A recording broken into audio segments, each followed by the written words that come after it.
Well, if it isn't myself. Welcome back to a brand new video, ladies and gentlemen. Today, it's finally that day. Today we're going to talk about Mario Kart World. It's finally time. The game's been out for a while now and I finally played through it thoroughly enough so that I can finally give you my review about it. But before we start, make sure to hit that like and subscribe button and maybe share it to other people so that they can see this, because I want this video to be pushed through the algorithm. And yeah, I don't know, leave a comment maybe or something. But yeah, that's pretty much it. And also do that so that you don't miss out on more Mario related content, because I'm doing peak fictional content. Anyway, let's move on.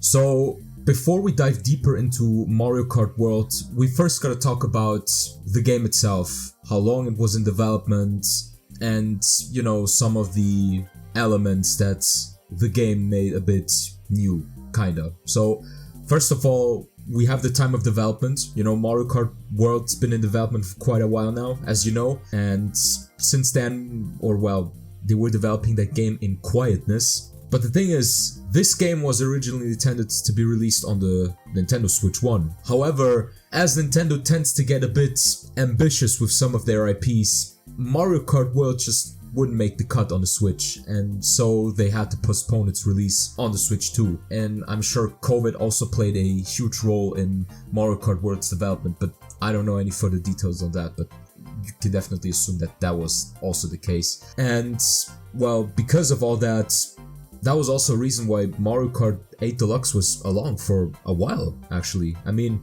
the game's been out for 8 years, okay? And in those 8 years, we got a free costume for Link, we got a full-on season pass DLC for $20, and for free if you were paying for the expansion pass of Nintendo Switch Online. Mario Kart has been adding racetracks, a whopping 48 new racetracks, and 6 DLC characters that they just randomly decided to add to the booster course pass for free, so you didn't have to pay for these characters separately. Big W for Nintendo. And yeah, that is pretty much it about that.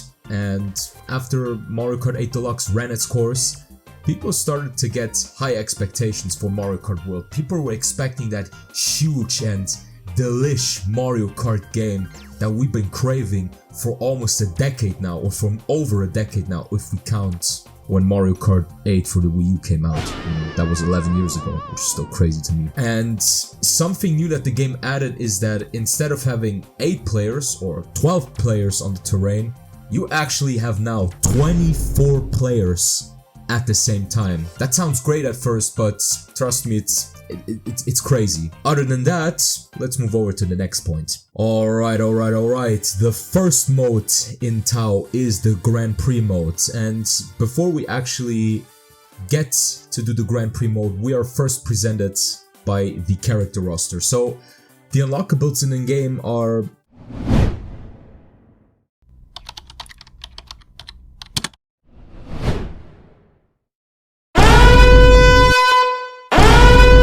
because the character roster isn't really that great. Many characters are actually missing, like Funky Kong, Diddy Kong, and Dry Bowser, who were initially added as DLC in the last entry, and now they were barred from Mario Kart World and will probably be added as DLC again, the way I know Nintendo and all of us do.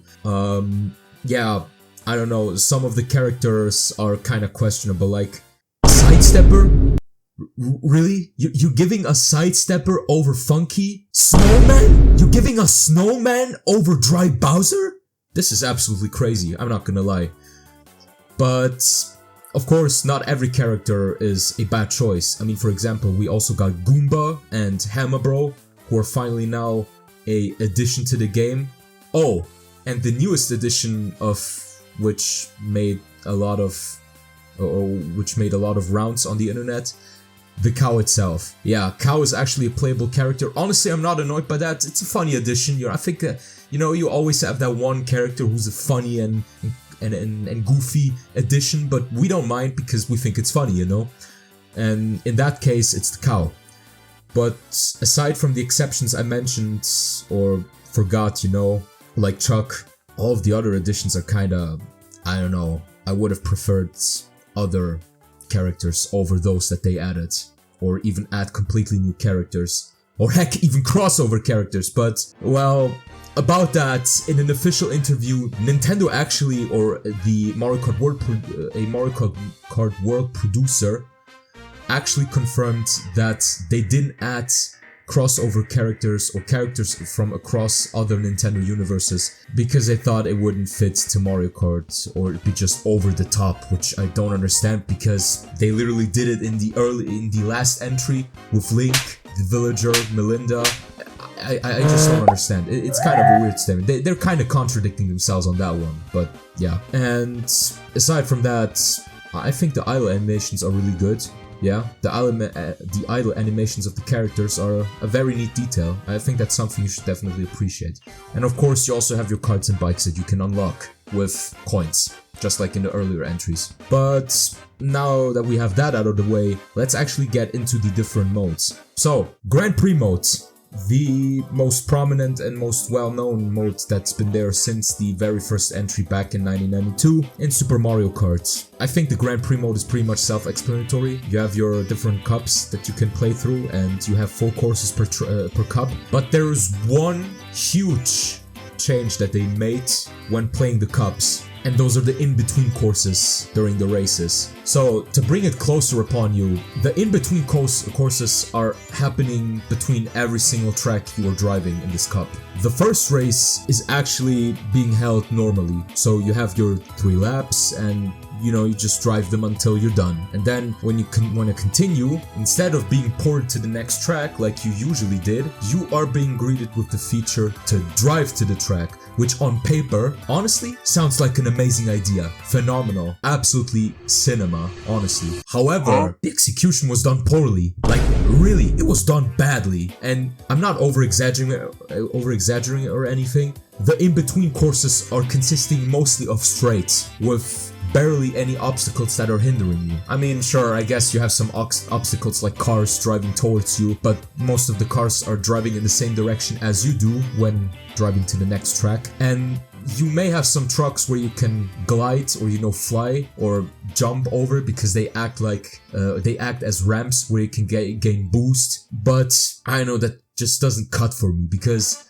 it's missing something. Like, really, like there's barely nothing happening, and that is kind of a shame because I feel like they could have done better. The idea, the concept behind it is great, but they just, I don't know, they just didn't. That was not it, man. It was really not it.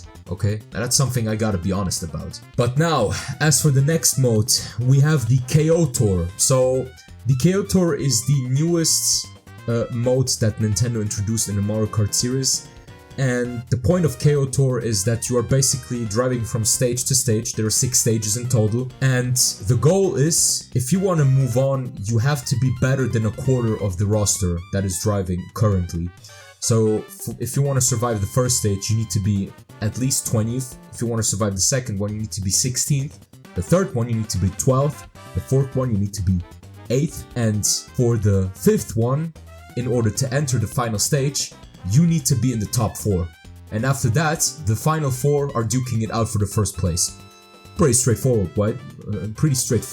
Forward, right? I mean, it's a simple concept, but it definitely works. However, the execution, once again. And I have similar problems with it, just like in Grand Prix with the in-between courses, or the intermissions, as many people refer to them.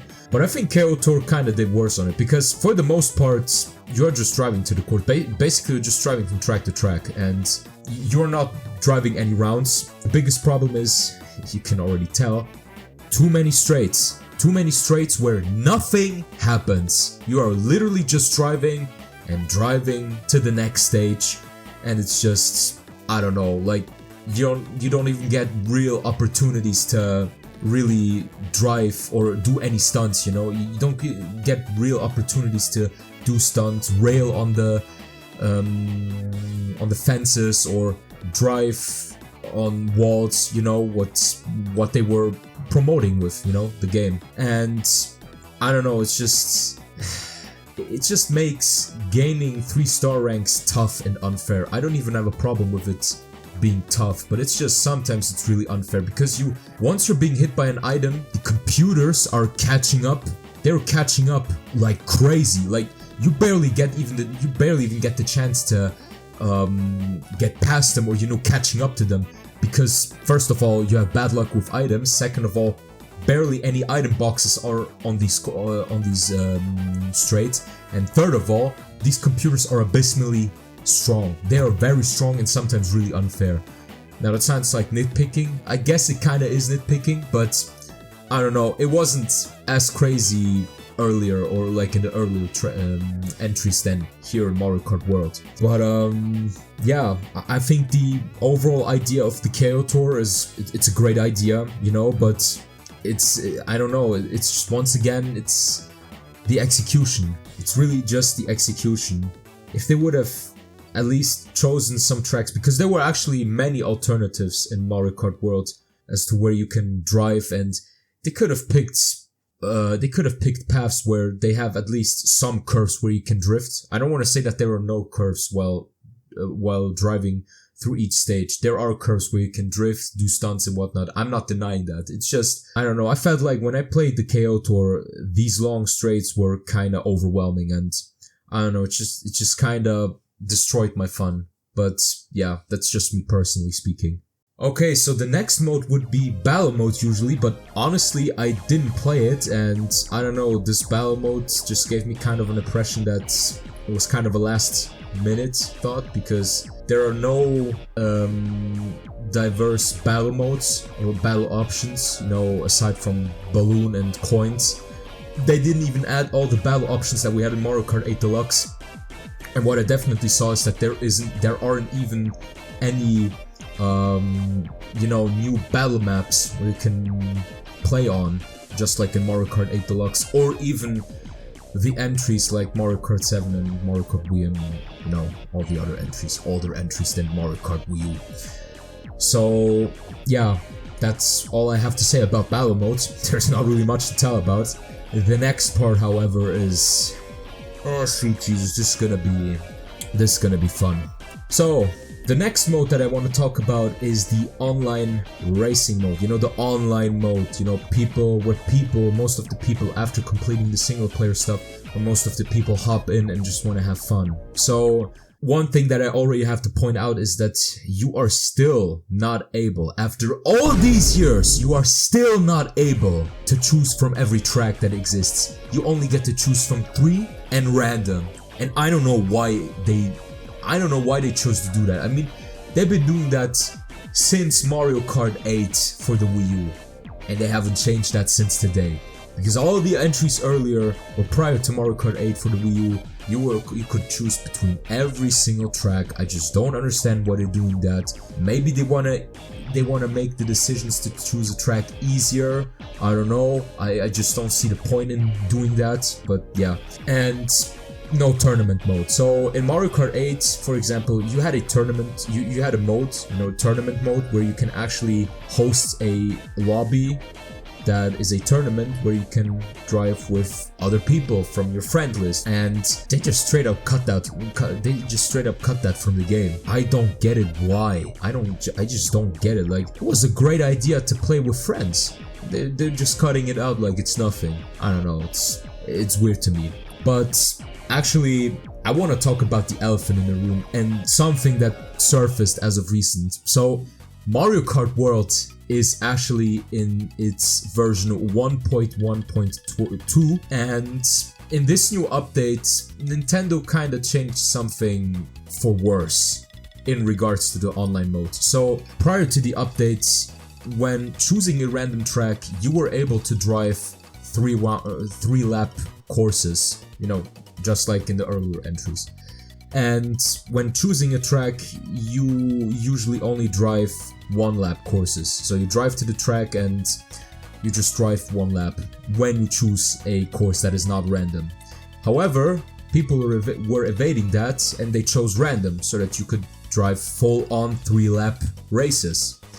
However, they changed that in the newest update. So if you pick random, you will also drive 1-lap courses. So what I get from that is you barely get to play 3-lap courses again, and Nintendo forces you to play 1-lap courses, which is probably the most dumbest, one of the dumbest things Nintendo ever did to a game.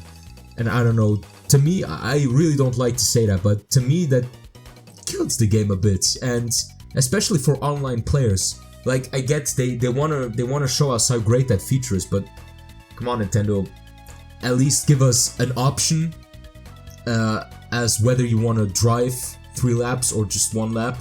You can give us that option. That would make things a lot better.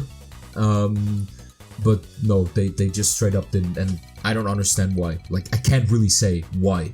So yeah, so much for online racing. But now I want to talk about a bigger elephant in the room. That is not the online racing mode, but it's free roam. So free roam, a mode that I've been actually looking forward to when they announced it, and I was actually really flashed by the idea of driving everywhere on the map wherever you want and doing some missions. Well, those missions that they were talking about, or that I'm talking about now, are the collectibles. You have 3 different collectibles that you can find on the free roam map, which are the P-switches, the question mark panels, and the Peach medallions. So the P-switches have each collectible has a certain amount. So the P-switches are 394, there are 394 of them, 150 question mark panels, and 200 Peach medallions. Now, usually those sound like great ideas, but I don't know, I think like every mission is just a time attack.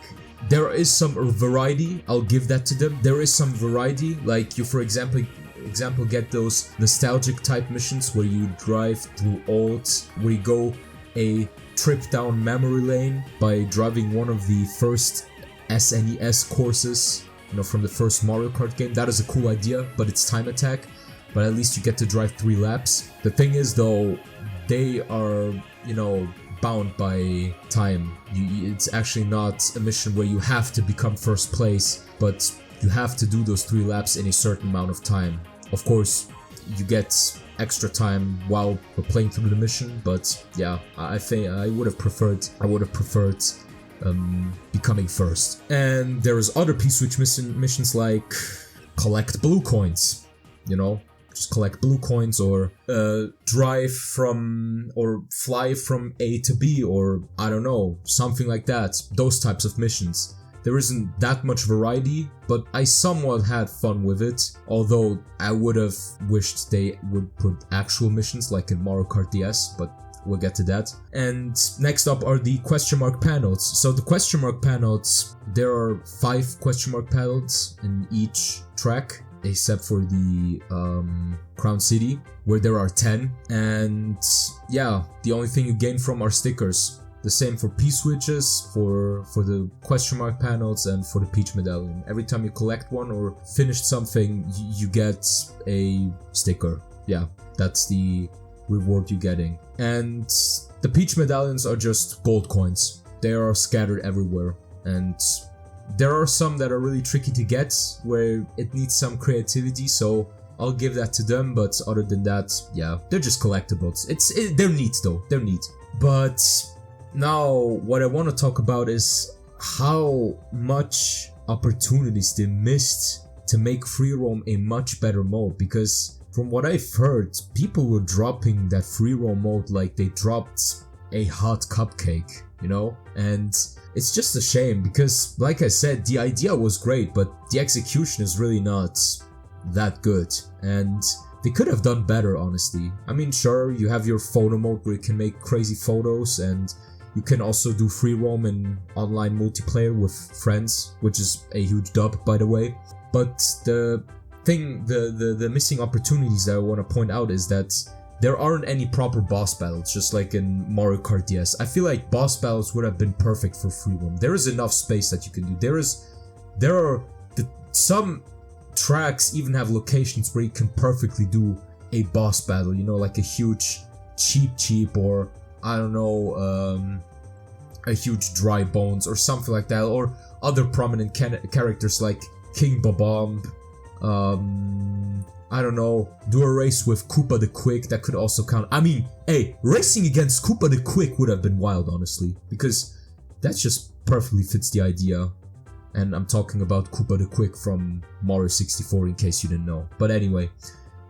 And as for the other opportunities, mission modes in general, or you know, a mission system in general, where you get a mission and or a request and you have to complete it. Like, I don't know,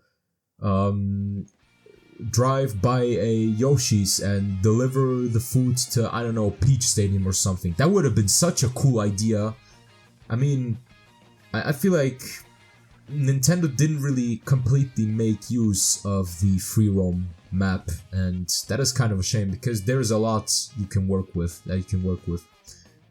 And now finally, you have NPC characters driving on the overworld, and they're just there. They're just driving and they're just minding their business. But I feel like they could have at least add some challenges, like when bumping against, or you know, when bumping against the character, you could just challenge them to a one-on-one race and you would get something, a sticker, a reward at least, or something else, I don't know. Unlock costumes through those means, or unlock NPC characters through those means, because the NPC characters, something I didn't mention earlier, the NPC characters, they're just, they're too difficult to unlock, like really difficult to unlock. The reason for that is because they, you will need a Kamek item. Okay, you gotta imagine, you will need a Kamek item and you have to go through to specific courses. We have to bank on getting the Kamek item, and that item is really rare. There is a trick, however, but still, it's dumb. Yeah, it's just, they could have made these unlockables so much easier and so much funnier by having them challenge you to a one-on-one race, like I mentioned, and when you beat them, you get to unlock them, like when you, I don't know, play against Sidestepper and Free Roam, and when you beat them, you get to unlock them. That would have been far more interesting than through some random item that you get when playing Grand Prix or Versus mode or whatever. And it's not even guaranteed that you get the specific character at the specific location. It is really RNG, and I had bad luck with it at some points, which kinda soured the game experience for me. But yeah, that would be pretty much it for my missing opportunities, so let's move over to the next point. Alright, my overall experience with all these games. So I think I don't really have much to add to it, because most of the gripes I've had, I've already mentioned, but the overall experience, something that's definitely outlined or was outlined to me, was that the ideas behind those modes and whatnot are great, or the mechanics in general are great, but the execution is really badly, and that is really a shame. They could have done a lot better. Heck, I even gave some suggestions to some modes how they could have done it better. But yeah, well, I don't know what they did, if they were in a rush, though I can't really imagine because they had 8 years and I don't know what the hell they did. But yeah, they also had a huge team. I'm gonna show you right now a screenshot of how their team looked like. The development team, I mean. It's crazy. It's crazy that we had such a huge development team, but they weren't able to do more than what we've got. So yeah, I don't know. It's just kind of weird. Also the lack of content. So like I said, the lack of content, no tournament mode. Battle mode was kind of could have done it better. Add more battle options. Free roam could have done a lot better. You know, those collectibles, there are a lot, but I don't know, you could have gotten some of them.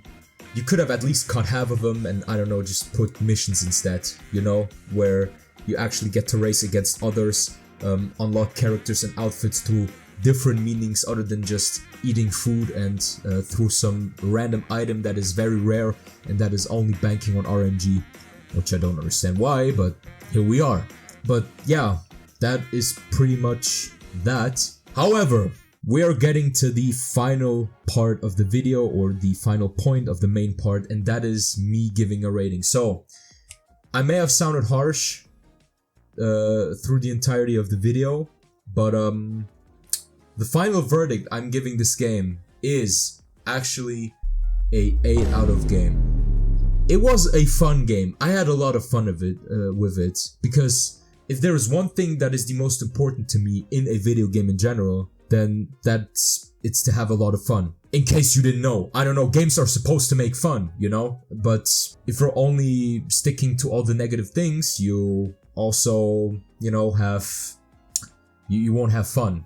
So that is that. And since I still had a lot of fun, despite all of these flaws that I mentioned, it's getting an 8 out of 10 from me. I know it sounds very hypocritical, it kinda is, I guess, but I don't know, if a game is making me have fun, then it's a good game in my eyes, but doesn't change the fact that I can criticize it. So yeah, that would be that. And that is already it for this video.